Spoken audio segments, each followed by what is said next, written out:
মানুষের পরে একজন মেয়ে মানুষ বলবো, সো সেই জায়গা থেকে হচ্ছে নিজের চলাফেরা করতেও আসলে ভয় পাই। এটা আসলে সময় না, মানুষের বিকৃত মাইন্ডের এই কারণে হচ্ছে এরকম হয়ে যাচ্ছে। আসিয়া কেন ধর্ষণ হবে এটার জন্য এটার কিন্তু দায়ভার আমি কিছুটা ওই পরিবারকেও দিব। দিন দিন বেড়ে যাচ্ছে না, এটা আসলে আগে সোশ্যাল মিডিয়ার থ্রুতে এত বেশি এক্সপোজের জায়গাটা ছিল না, আসলে জানার জায়গাটা ছিল না, যেটা এখন আমরা খুব দ্রুত একটা জায়গা থেকে ছড়িয়ে যাচ্ছে এবং ছড়িয়ে যাওয়ার জায়গা থেকে আমরা সকলে জানতে পারছি। আর জানার জায়গা থেকে আমি যেটা মনে করি সেটা হচ্ছে যে সবাই সোচ্চার হচ্ছে, যেটা খুব পজিটিভ আমি মনে করি। তো সেই জায়গা থেকে বেড়ে যাচ্ছে, মানে আমাদের আইন যে বলতে যে আইনের যে জায়গাটা সেটা হচ্ছে সকলের সামনে দৃষ্টান্তমূলক শাস্তি হওয়া উচিত। অনেক সময় অনেক কিছুই হয় যে জানা যায় না বা অনেক কিছু হাইড হয়ে যায়।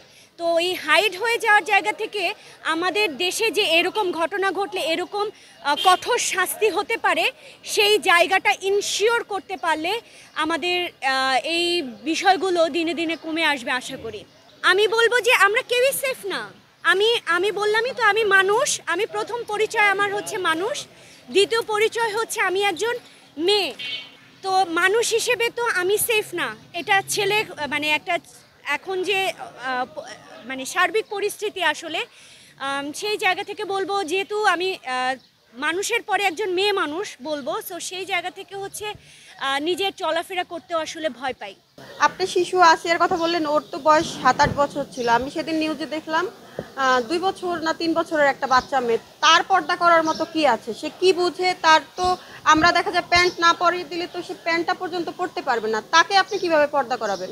আমাদের যদি মনুষ্যত্ববোধ ঠিক না হয়, আমাদের মেন্টালিটি এত নোংরা হয়ে গেছে দিনের পরে দিন, এটা আসলে সময় না, মানুষের বিকৃত মাইন্ডের এই কারণে হচ্ছে এরকম হয়ে যাচ্ছে।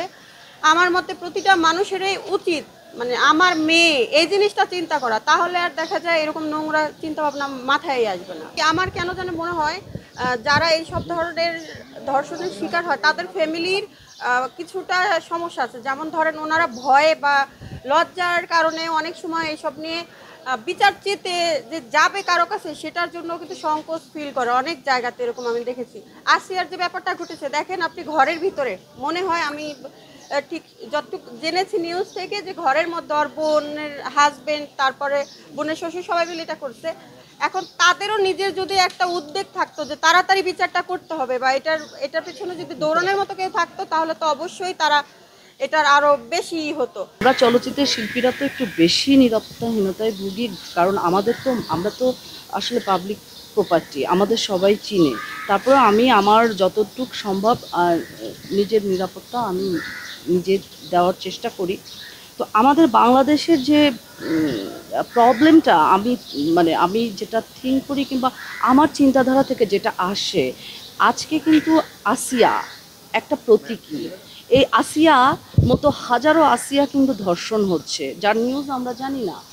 আজকে আসিয়া কেন ধর্ষণ হয়েছে, আসিয়া কেন ধর্ষণ হবে এটার কিন্তু দায়ভার আমি কিছুটা ওই পরিবারকেও দিব, ভিকটিমের পরিবারকে দিব। কেন দিব?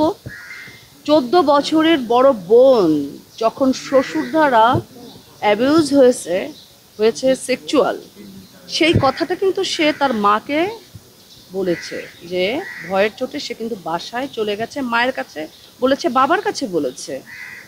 কিন্তু তারা কি করেছে? সামাজিক দায়বদ্ধতার ভয়ে তারা আবার ভিকটিমকে বাসায় পাঠিয়ে দিয়েছে, উইথ ভিকটিম যাতে ভয় না পায় সেজন্য তার সিকিউরিটি স্বরূপ ওই ছোট বাচ্চা আসিয়াকে দিয়েছে। মানে উনি ও যে মেয়ের মা, উনি কি একটু কল্পনা করলো না? চিন্তায় আসলো না এই ছোট দুটি বাচ্চা, ও 14 বছরের, ও 8 বছরের, কে কার নিরাপত্তা দিবে?